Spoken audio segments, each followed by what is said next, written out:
Je vais me présenter. Donc, me voici, si vous me voyez. Donc, bonjour à vous. Merci de nous rejoindre donc, à ce webinaire. Donc, enchantée d'animer cette présentation aujourd'hui. Et donc, pour me présenter rapidement, donc, je suis Séverine Moriot, responsable R&D au sein de la société ZAC, du groupe Hygiénaire. Et si aujourd'hui, je vous ai convié à participer à ce webinaire, c'est pour vous parler un petit peu de pourquoi monitorer la qualité de l'air dans les locaux et du coup, surtout, vous familiariser avec la notion de qualité de l'air. Donc, pour commencer, pour vous présenter le groupe. Donc, le groupe Hygiénaire, c'est une société qui a été créée en 2003, qui est leader sur le marché de la maîtrise de la qualité de l'air, qui est présente partout en France, avec 22 agences et aussi à l'international, 6 agences en Europe et une à Dubaï, ce qui lui permet de répondre rapidement à la demande client et d'avoir justement cette proximité terrain. Donc du coup, l'idée c'est qu'on a quand même 4 pôles métiers importants à citer. Et je vais commencer du coup par le premier pôle qui est le pôle ACC, donc qui, comme son nom l'indique, va auditer, contrôler et conseiller les équipements de laboratoire ou encore qualifier tout ce qui est salle propre. On a également un pôle ultra propreté, mise à gris, mise à blanc, donc ça c'est des termes un peu spécifiques mais qui évoquent la notion de bio-nettoyage des salles propres ou encore la notion aussi de désinfection par voie aérienne. Donc des processus assez techniques mais qui sont assez performants. Un pôle entretien et étanchéité des réseaux, important de le signaler puisque une bonne qualité de l'air aujourd'hui passe par l'entretien de ces réseaux de ventilation. Et enfin, un pôle monitoring et traitement de la qualité de l'air, avec notamment l'utilisation de nos produits ZAC, donc que je vais vous présenter plus spécifiquement par la suite, et puis une partie traitement de l'air, notamment avec l'utilisation de purificateurs d'air. Le groupe a un certain nombre de certifications, c'est important de le notifier, et a obtenu dernièrement une accréditation COFRAC sur 3 agences présentes en France et continue dans la démarche son extension d'accréditation. Nous sommes aussi membres donc, de l'ASPEC, qui est une association pour la prévention et l'étude de la contamination. Et enfin, membre de la FIMEA. Donc, la FIMEA, c'est une fédération qui regroupe tous les acteurs nationaux autour de la qualité de l'air. Donc, vous allez trouver des sociétés de traitement, des sociétés de diagnostic ou encore des sociétés de solutions qui apportent des solutions pour la qualité de l'air. Donc, pour être toujours dans le but d'être un acteur innovant sur ce marché, Hygiénaire a créé sa filiale recherche et développement ZAC en 2017. Nous sommes principalement constitués de jeunes chercheurs et développeurs regroupant des compétences scientifiques complémentaires. Et nous travaillons, pour citer un petit peu les collaborations, on travaille en étroite collaboration avec le LSCE, qui est un laboratoire spécialisé dans la métrologie donc des aérosols, au CEA. Et nous sommes également aussi membres de la FIMEA.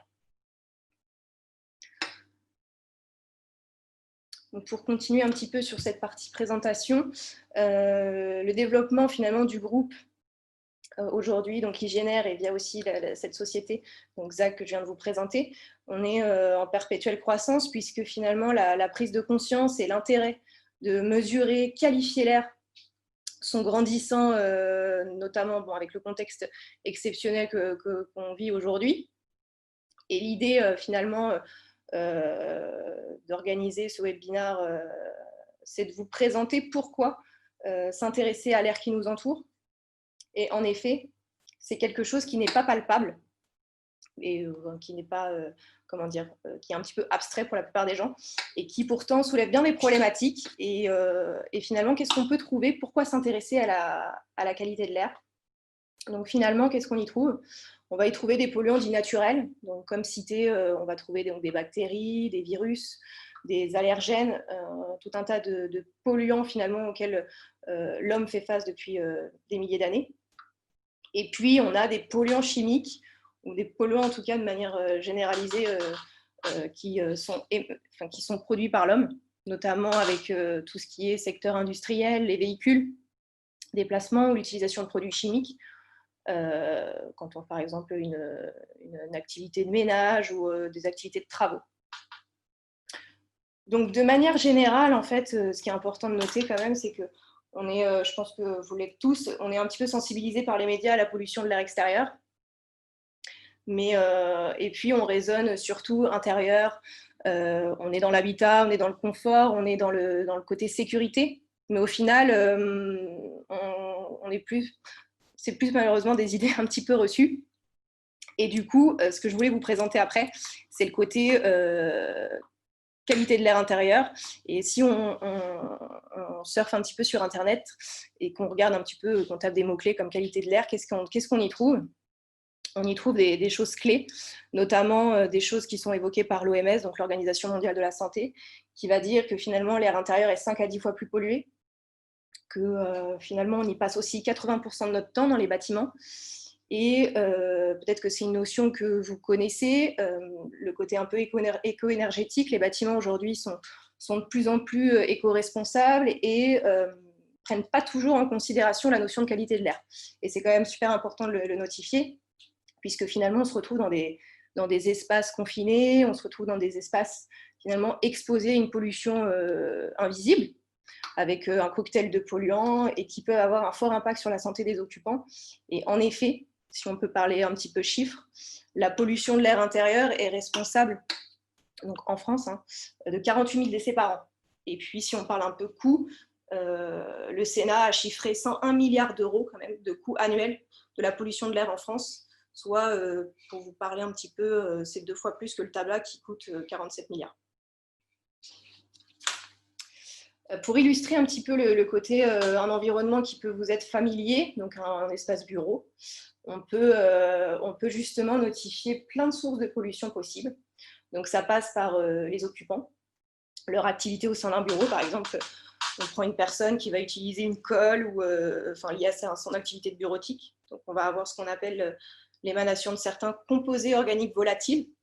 Donc c'est un nom un peu technique, mais qui veut simplement dire qu'on peut avoir des polluants qui vont se retrouver facilement dans l'air, la notion de chimique. Et puis d'autres choses, par exemple les matériaux, les moquettes peuvent émaner certains polluants, les imprimantes qui peuvent émaner aussi certains polluants. Donc je ne vais pas tous les citer, mais l'idée c'était juste de vous montrer que dans un local, on peut avoir tout un cocktail de polluants chimiques qui ne sont pas forcément palpables, ni qui ne vont pas avoir forcément d'odeur, mais si on commence à mesurer un petit peu, on va trouver plein de choses. Si vous avez des questions sur cette partie, n'hésitez pas. Sinon, je vais continuer sur le côté un peu plus réglementation, puisque là, l'idée, c'était de vous montrer un peu le côté exposition, impact sanitaire. Et enfin, finalement, il y a un aspect réglementation en vigueur qui est important de notifier. Donc, pour répondre aux lois en vigueur, on a une loi qui est importante de citer, la loi Grenelle 2, qui a été votée en 2015 et qui a eu donc une mise en application progressive de 2018 à 2023. Donc pour tous les établissements recevant du public, donc c'est parti du secteur le plus sensible, donc les établissements qui reçoivent les enfants, donc secteur de la petite enfance, crèche et centre de loisirs. Et puis enfin, janvier 2020, donc à partir de cette année, du coup, les collèges-lycées. Puis enfin, ça se répand jusqu'en 2023 pour tous les établissements recevant du public. Donc on peut citer les hôtels, les restaurants, les salles de conférence ou autres. Il n'y a pas forcément que la loi Grenelle aussi, il y a pas mal de choses qui sont évoquées quand même dans le Code du travail depuis plusieurs années, et dans le Code de l'environnement sur les notions de responsabilité et du coup aussi de contrôler la qualité de l'air au sein de ces locaux. Donc, pour finir sur cet aspect réglementation, en fait, finalement, donc on a le côté exposition que je vous ai un peu évoqué, le côté impact sanitaire, ce côté donc loi en vigueur, et du coup, dans ce contexte, finalement, ZAC propose aujourd'hui donc des produits qui sont connectés, qui sont innovants et qui sont présents pour faire de la mesure en continu de la qualité de l'air intérieur dans les locaux. Le service associé à ça, c'est que finalement, ça passe par aussi le diagnostic des locaux. On développe des solutions, donc des applications pour pouvoir suivre les données en temps réel, qui sont développées en interne via notre équipe de développeurs et qui permettent finalement de consulter les données en temps réel, d'avoir un suivi personnalisé avec le client. Quand je dis service personnalisé, c'est-à-dire qu'on peut mettre en place du coup toute la notion de rapport à la fréquence souhaitée du client. Le côté interprétation aussi, c'est important aujourd'hui de pousser le diagnostic. Et puis, on propose aussi des services complémentaires via quand même le groupe Hygiénaire sur le côté intervention. Nos produits, c'est toujours important de le notifier. On en est fiers. On a le côté un petit peu récompense par différents challenges auxquels on a pu participer ces dernières années. Le projet donc, Urban Lab qui a été mis en place par la ville de Paris, auquel on a pu participer. Et du coup, on a pu avoir un site d'expérimentation avec le partenariat Babylou. Et puis, on a participé à un autre challenge, French IoT, auquel on a été récompensé. Et enfin, le prix de l'innovation Préventica. Préventica, c'est un salon orienté bâtiment santé. Donc, si vous avez des questions sur cette partie un petit peu produit, bien que je vais rentrer dans le détail un petit peu aujourd'hui sur l'aspect produit. Donc là, j'ai présenté les 3 produits qu'on développe aujourd'hui, le ZAC QAI, donc qualité de l'air intérieur. On a un boîtier extérieur aussi, qui permet de mesurer tout un tas de polluants chimiques et de particules. Et puis, un capteur qu'on appelle ZAC Dust, qui est un capteur d'empoussièrement dans les réseaux de ventilation. Aujourd'hui, je vais me concentrer sur le produit qui permet de mesurer la qualité de l'air dans les locaux. Le produit ZAC Dust sera justement évoqué sur un prochain webinaire que je propose mardi prochain à même heure. Donc, si je rentre dans le détail un peu plus de comment ça fonctionne, en fait, notre produit, le ZAC QAI, orienté sur la qualité de l'air des locaux. Donc, si on prend au final une vue intérieure, alors, du coup, j'avais une petite question et je vais y répondre en direct. Donc, pouvez-vous me confirmer que la réglementation impose un contrôle de la qualité de l'air par un prestataire agréé ou seulement habilité à renouveler tous les 7 ans ou sinon faire une auto-évaluation annuelle? Donc, si je vous réponds en direct là-dessus sur la partie réglementation, en effet, donc du coup, c'est la partie audit, contrôle, conseil donc, du groupe Hygiénaire qui s'occupe de la partie audit et qui justement permet donc de faire un contrôle ponctuel via pas forcément un prestataire agréé comme vous l'entendez, mais en tout cas, s'il y a une conformité sur l'audit, en effet, il est à renouveler tous les 7 ans.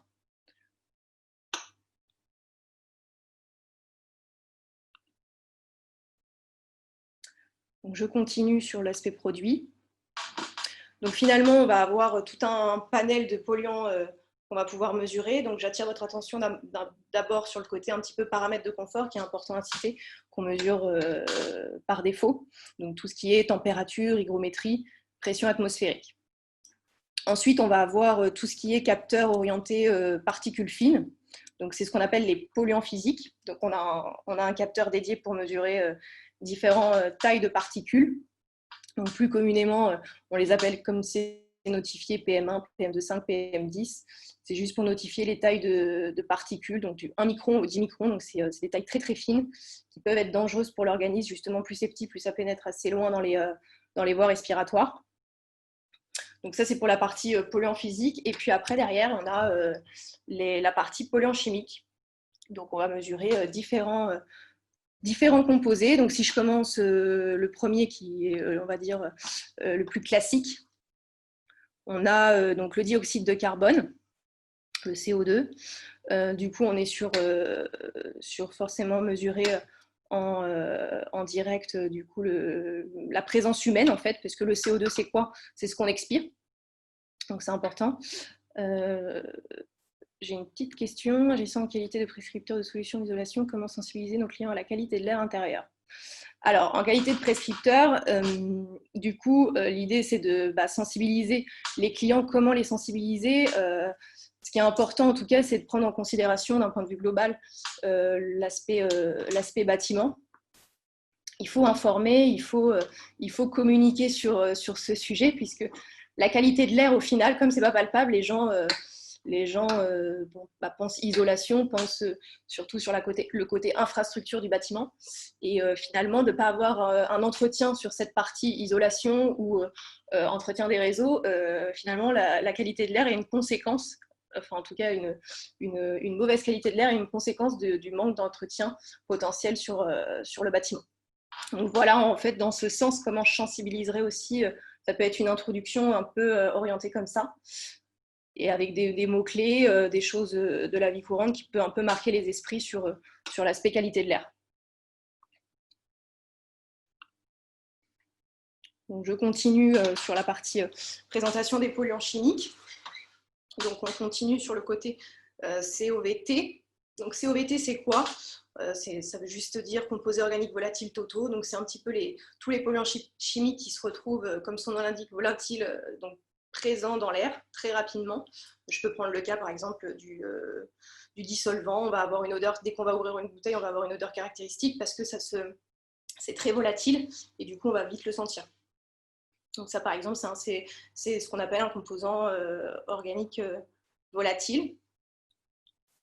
Ensuite, on a aussi donc l'ozone. Alors, j'ai une question. N'ayant pas la disponibilité de rester pendant tout ce webinaire, pouvez-vous me transmettre l'enregistrement de vos 2 interventions? Bien sûr, en effet, de toute façon, ce sera quelque chose qui sera totalement transmis donc, aux différents participants et en version PDF. Et en plus, vous retrouverez la présentation sur les réseaux, sur LinkedIn. Donc, il n'y a pas de souci pour ça.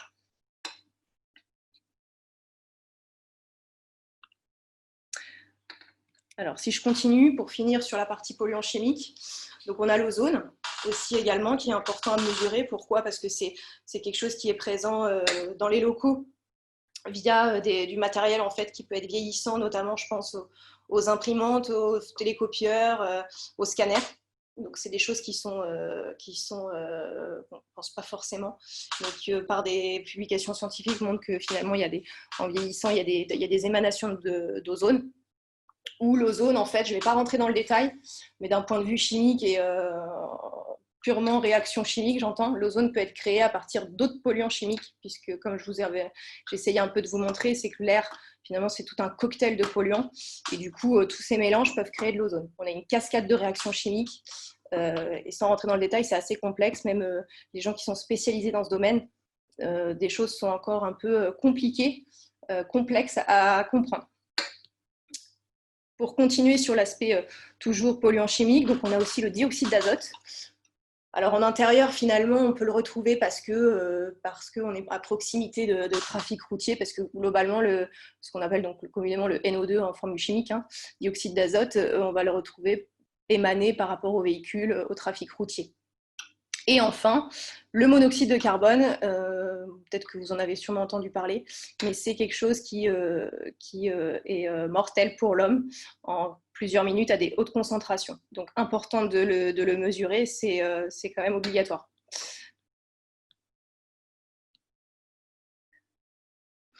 Alors, j'ai une question. Je vais vous y répondre. Considérez-vous un parfum, même de grande marque, comme un polluant intérieur? Tout à fait, à partir du moment où, alors du coup, un parfum, globalement, il y a une odeur caractéristique.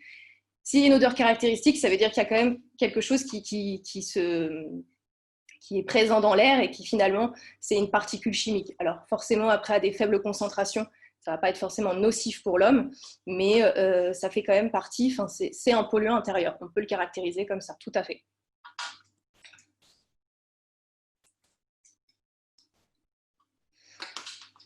Pas d'autres questions sur l'aspect, des questions sur peut-être les polluants, sachant que voilà, c'est une station qui mesure tout un tas de polluants. On a fait le choix aujourd'hui d'avoir un capteur pour mesurer un polluant spécifique dans cette station de mesure. Je continue.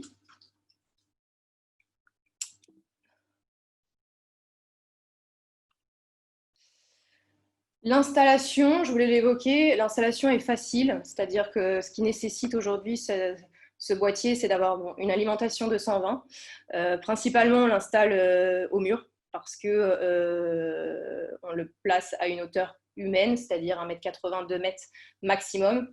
Et on peut le placer donc de manière permanente à l'aide d'une platine, comme évoqué là sur l'illustration, ou avec des vis. Donc on peut avoir un système complètement permanent, ou alors on peut avec un système adhésif le coller, que ça permet en fait à l'utilisateur de le déplacer. Bien sûr, il faut quand même qu'il y ait une prise à proximité pour pouvoir le déplacer.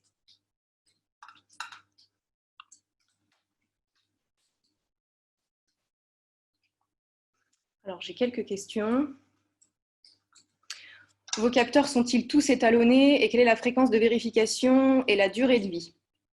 Alors oui, nos capteurs sont étalonnés, puisqu'en fait, ils arrivent où déjà, de base, il faut les calibrer dans le sens où on fait une utilisation en air intérieur. Et la plupart en fait, des capteurs à la base sont développés surtout sur l'aspect air extérieur, des concentrations très très hautes. On recommande en fait, nous, une calibration une fois par an. Alors après, j'ai envie de dire, si on rentre dans le détail, de manière générale, c'est une fois par an. Après, un seul capteur nécessite une calibration moins fréquente, c'est le capteur de CO2, qui au niveau de, c'est la technologie en elle-même qui est très stable et du coup qui a peu de dérives dans le temps. Donc le côté étalonnage, on le conseille une fois par an. Sur le côté aspect précision de la mesure, après voilà, c'est au bon vouloir du client sur le côté fiabilité ou s'il veut une mesure la plus précise possible. Je continue, j'ai d'autres questions. Peut-on évaluer la concentration de CO2 en continu et comment agir sur la ventilation pour améliorer cette donnée en temps réel? Donc, en effet, l'idée, c'est qu'on peut évaluer la concentration de CO2 en continu puisque l'appareil, finalement, donc, mesure ce polluant et on a une mesure toutes les 30 secondes. Donc, c'est une mesure pour moi que je catégorise en continu. Et comment agir sur la ventilation? Alors après, ça va être un petit peu au cas par cas, suivant l'infrastructure du bâtiment, c'est-à-dire soit vous avez des ouvrants, mais auquel cas, nous, ce qu'on apporte, et je vais y venir après, c'est sur le côté air extérieur, c'est-à-dire qu'il est important aussi de savoir si on a une pollution qui peut venir de l'air extérieur et d'auquel cas on ne va pas forcément ouvrir les ouvrants. Après, ça dépend si vous avez une ventilation mécanique en interne, si vous avez moyen en fait d'avoir un système de GTB, donc de gestion du bâtiment. Et dans ce cas-là, on peut voir comment piloter à travers nos outils ce système. Donc voilà, après, c'est du cas par cas suivant l'infrastructure du bâtiment.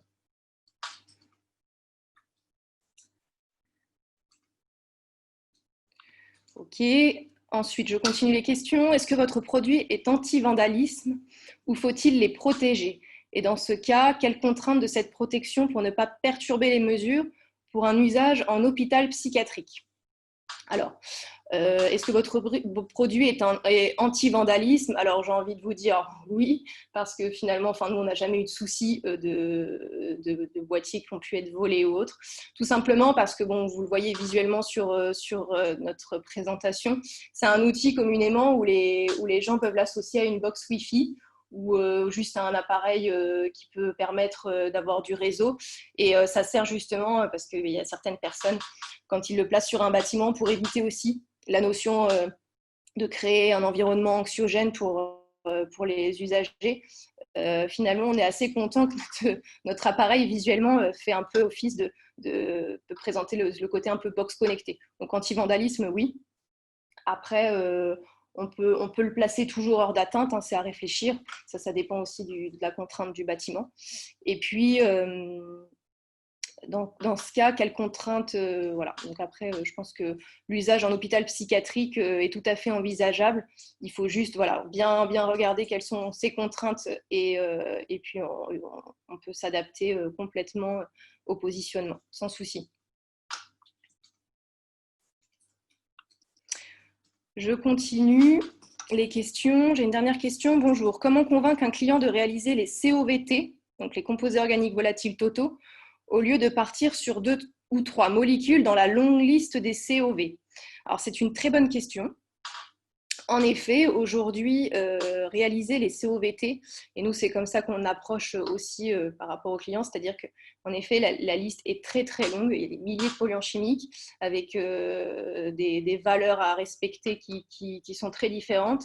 L'idée aujourd'hui, l'approche qu'on en a, nous, sur ce côté composé organique volatile totaux, c'est qu'il est important d'avoir, comme je dirais, un espèce de bruit de fond chimique, puisque la qualité de l'air est très complexe, on va retrouver toujours un tas de polluants. Et l'idée d'avoir une marque globale, ça permet d'avoir ce bruit de fond. Notamment, en fait, si on va avoir des dépassements sur ce bruit de fond, donc il est étalonné, ce capteur, selon un polluant qui s'appelle l'isobutylène. Donc, il y a une valeur seuil de COVT. Alors, pas en France, mais c'est l'agence fédérale allemande qui le mentionne. Et du coup, au-delà de ce seuil, en fait, ce qu'on préconise justement, c'est d'aller pousser à l'identification de certains polluants et comment on va aiguiller de proposer de répondre à certaines molécules, c'est que là, pareil, on va faire un peu un diagnostic terrain et de voir un petit peu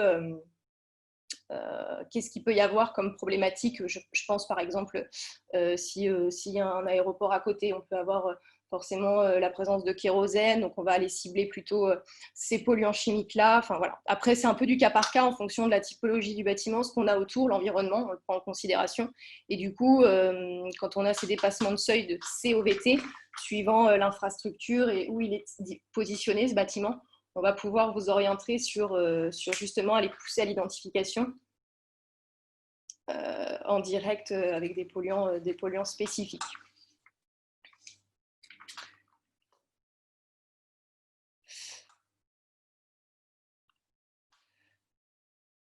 Ok. Donc je continue. N'hésitez pas, je réponds et j'ai pas d'autres questions pour le moment, donc j'avance sur la présentation. Donc l'idée, c'est qu'une fois le système installé, comment ça se passe? Donc on a, ce qui est noté, c'est qu'on gère l'ensemble de la plateforme. Mais ça veut dire quoi concrètement? Donc concrètement, vous allez avoir votre appareil qui va être positionné dans un local, en intérieur. Donc forcément, comme je vous disais tout à l'heure, l'appareil mesure toutes les 30 secondes tous les polluants chimiques et particuliers que je vous ai présentés. Donc, on récupère ces données. On récupère également les données extérieures. Alors, ces données extérieures, soit sont disponibles directement sur Internet, ou auquel cas, on propose aussi, parce que le diagnostic sera plus affiné, si on peut positionner une station extérieure à proximité du local, ce qui est toujours plus intéressant. En tout cas, l'idée, c'est de corréler ces deux données, parce que comme j'évoquais un peu tout à l'heure en répondant à une des questions, pour orienter un petit peu sur l'aspect ventilation, c'est toujours important d'avoir le point zéro extérieur pour comprendre s'il y a une problématique, une pollution à une heure précise en extérieur. On ne va pas vous conseiller d'ouvrir les fenêtres ou ces choses-là. Donc c'est dans ce sens-là en fait, et puis après on corrèle parce que finalement souvent finalement la pollution intérieure vient quand même d'une pollution extérieure. Toutes les données en fait, donc vos données sont à vous et sont stockées sur un serveur sécurisé. Elles sont directement visualisables donc sur des applications dédiées, comme je vous disais, qui sont développées en interne. Et du coup, ce qui va être important, c'est que soit sur le mobile, soit sur l'ordinateur, vous pouvez donc consulter à tout moment les données. Donc vous allez voir visuellement, je l'ai présenté ici, les courbes sur les différents polluants. On met en place avec le client les valeurs seuil. Alors, soit le client nous dit on ne sait pas du tout à quoi se référencer, et il y a des textes réglementaires pour ça. Donc, l'Organisation mondiale de la santé ou ne serait-ce qu'aussi l'ANSES en France qui permet qu'il y a des valeurs réglementaires sur certains polluants. Donc, on se base par défaut là-dessus. Après, par contre, il y a des cas assez spécifiques où finalement le client va nous dire non, moi je dois respecter selon mon activité du site à être à une valeur seuil de temps. Donc du coup c'est complètement paramétrable dans l'application et c'est ce qui est assez appréciable du coup, parce que du coup vous avez une solution complètement adaptée à votre besoin. Et je pense aussi notamment sur l'aspect code du travail, il y a aussi des réglementations sur l'aspect particules fines avec la notion de valeur limite d'exposition professionnelle. Il y a la notion donc d'émission d'alerte, parce qu'en effet, une fois que ces seuils seront paramétrés dans l'application, une fois que finalement il y aura des dépassements de concentration au-dessus de ces seuils, vous allez être alerté, et ce qui permet en fait d'agir rapidement, notamment, je pense, au polluant le plus dangereux, le monoxyde de carbone. S'il y a un souci dans les quelques minutes, à des concentrations très très hautes, vous allez pouvoir agir en conséquence très rapidement. Donc j'ai pris le cas extrême, mais c'est juste pour vous illustrer l'intérêt aussi d'avoir une alerte en temps réel. Et puis, la notion d'export des données.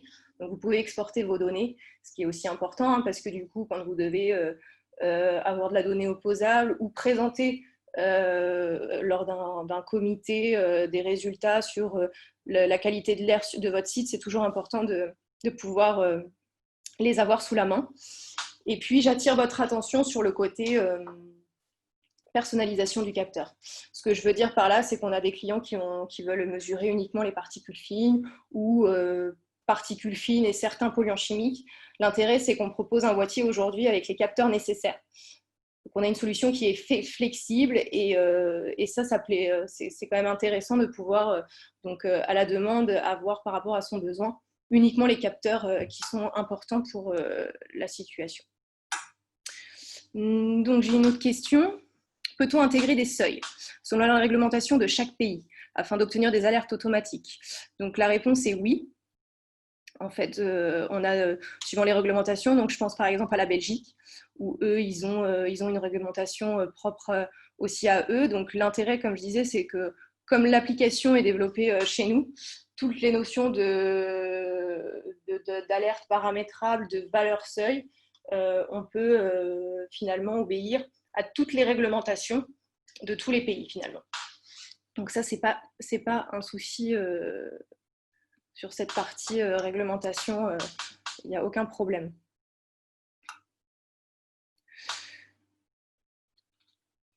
Donc je continue. Finalement, ce que je voulais vous illustrer aussi, c'est que cette solution, elle s'adapte à tous les secteurs d'activité. Alors, j'ai une question en même temps. Comment sont exportées les données, le format?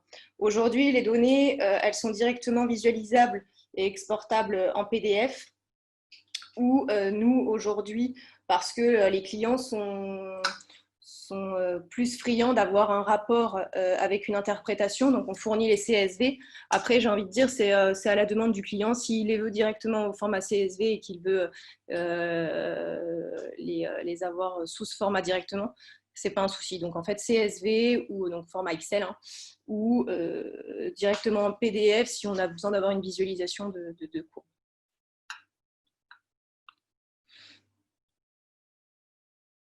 Alors, j'ai d'autres questions. Par rapport à la GTB, le protocole, alors ça dépend aussi. Donc, la GTB, c'est assez vaste. Nous, au début, on a voulu équiper certains sites. L'idée, c'est que la GTB, en tout cas, ce qu'il faut, c'est qu'il y ait un accès quand même à Internet pour qu'on puisse communiquer et donc après pouvoir piloter ce système sur le bâtiment.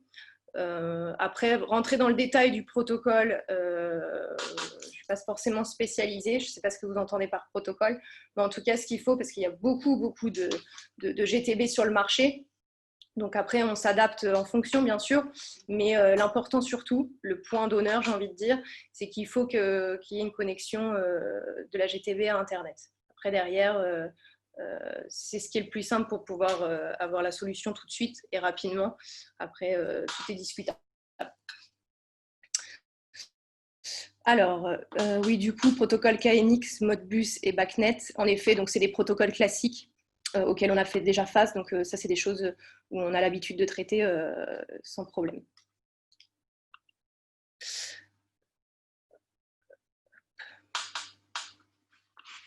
Je continue. J'ai une dernière question. Peut-on intégrer des seuils? Ah non, ça c'est bon, excusez-moi. Donc j'avance. Comme je disais, en fait, la solution s'adapte à tous les secteurs d'activité. Donc rapidement, je ne vais pas les citer, c'était juste pour vous l'illustrer. Donc on est présent sur le secteur aussi bien donc, bâtiment ERP, comme je disais tout à l'heure, établissement recevant du public, donc au bon marché. On est présent aussi dans le secteur industriel, beaucoup.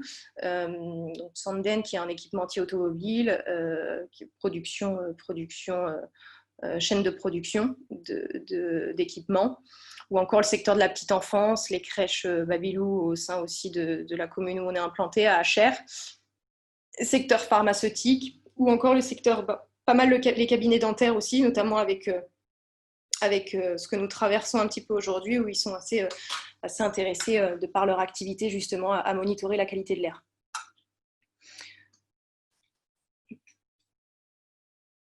Donc, je continue.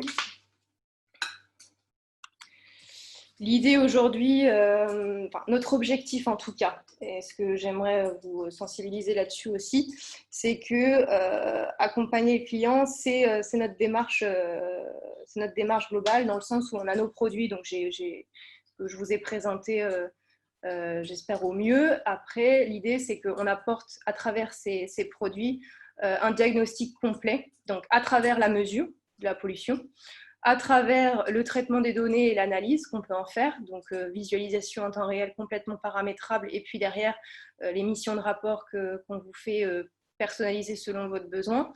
Le côté recommandations qui peuvent être mis en place très rapidement dans un premier temps, quand on veut pallier une problématique rapidement. Après, si le problème persiste, en tout cas, on peut compléter avec des solutions correctives. Et quand je dis solutions correctives, c'est des solutions terrain. Donc, grâce à nos experts hygiénaires, l'avantage, c'est qu'ils peuvent vite être sur le terrain en opérationnel et intervenir sur tous les domaines que je vous ai présentés au début. Et puis, l'utilisation aussi sur la partie traitement de l'air. On travaille aujourd'hui avec les purificateurs Aeramax pour le côté solution corrective. J'ai une question. Ok, elle a été traitée, très bien. Je continue et enfin, en fait, finalement, même je vais finir. Donc, la démarche globale, l'idée, c'était de vous présenter un peu un exemple, parce que c'est toujours bien d'avoir un exemple concret de cette démarche qu'on apporte aux clients. Alors, pour prendre cet exemple, on avait installé des capteurs, donc des capteurs ZAC, dans un centre de tri de déchets. Leur problématique à la base, donc ils avaient eu des plaintes de salariés, ils avaient eu du coup, parce qu'ils se sentaient physiquement pas forcément au mieux, du coup une exposition sous-entendue. Donc un audit de qualité de l'air avait été effectué. Une non-conformité était sortie de cet audit ponctuel et du coup, le client nous a dit qu'il supposait sûrement une source qui venait de l'extérieur et notamment avec cette activité spécifique de tri de déchets, puisqu'il y avait, il y a toujours des passages de camions de benne très fréquents. La problématique, c'est qu'il a dû aussi arrêter l'activité un certain temps. Donc, qu'il y a arrêt d'activité dit coût. Donc, il fallait quand même résoudre le problème rapidement. Donc, dans cette logique, en écoutant un petit peu les problématiques terrain, on a installé un capteur au niveau de la zone de tri, où les salariés pouvaient se plaindre, et un autre au niveau de la zone de passage des camions. Et puis, suite au diagnostic, sans trop rentrer dans les détails, on a combiné donc l'aspect monitoring via la station ZAC QAI, et puis on a combiné aussi avec une intervention d'hygiénaire. Alors, l'hygiénaire est intervenu sur ce site, sur la partie dépoussiérage de réseau, sur la partie optimisation aussi du système aérolique. Alors, quand je m'explique, aussi au niveau du système de ventilation, c'est-à-dire il y a eu déplacement de la prise d'air neuf sur la centrale de traitement d'air. Elle n'était pas du tout optimisée et du coup, Hygiénaire est intervenu en ce sens. Et puis, pour le côté un petit peu confort et rassurer aussi les salariés, on avait placé au niveau de la chambre de tri un purificateur. Comme vous pouvez voir, et j'ai voulu l'illustrer rapidement sur cette courbe que vous pouvez visualiser en bas à droite, l'idée c'est que le monitoring en continu permet justement de voir rapidement les étapes avant-après intervention de nos équipes. On peut voir justement qu'au début, alors vous avez une courbe rouge avec des pics très fréquents à des concentrations très hautes. Alors sans rentrer dans le détail, on avait des barres, une barre seuil, une valeur seuil qui était de 50 microgrammes par mètre cube et on avait des valeurs qui explosaient, qui étaient à des centaines de microgrammes par mètre cube. Donc des problématiques très fréquentes, une exposition aiguë très importante. Et du coup, ce qu'on peut visualiser rapidement, c'est que une fois intervention, remise en état donc, de la CTA, changement de la prise d'air neuf, on a un réel impact et on le voit. On repasse à des courbes qui sont complètement cohérentes et en dessous des valeurs seuil recommandées. Donc voilà, c'était simplement pour vous présenter comment on peut apporter notre diagnostic, les solutions correctives aussi à mettre en œuvre et comment on travaille d'un point de vue démarche globale pour répondre aux besoins spécifiques d'un client. Le monitoring, en tout cas, permet d'avoir une périodicité des mesures et ça permet de remonter à la source du problème assez rapidement, notamment là où il y a quand même eu arrêt d'activité et c'est quand même, ça peut être vite problématique.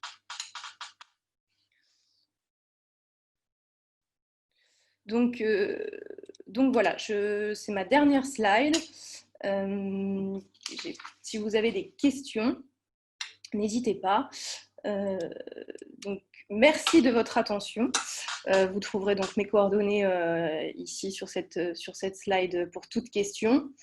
Vous pouvez également donc formuler votre demande, hein, aller nous visiter sur notre site. Vous pouvez donc faire une demande de devis via notre formulaire en ligne. Et puis, bon, la question avait été évoquée, donc du coup, j'y ai répondu, mais vous allez recevoir par mail, en effet, cette présentation sous 24 heures en PDF, et puis le replay sera disponible ces prochains jours sur LinkedIn.